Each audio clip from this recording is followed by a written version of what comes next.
جن لوگوں پر تورات لادی گئی پھر انہوں نے اس کو نہیں اٹھایا، ان کی مثال تو اس گدھے کی سی ہے جس پر کتابیں لدی ہوئی ہوں۔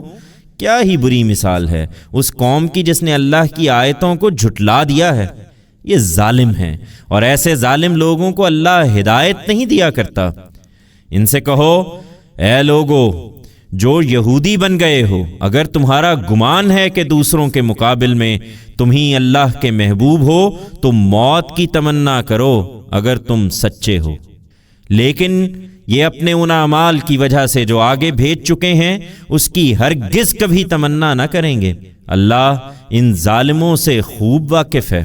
انہیں بتا دو کہ جس موت سے تم بھاگ رہے ہو وہ تمہیں آ کر رہے گی، پھر تم اس کے سامنے پیش کیے جاؤ گے جو غائب و حاضر کا جاننے والا ہے، اور وہ تمہیں بتا دے گا جو تم کرتے رہے ہو۔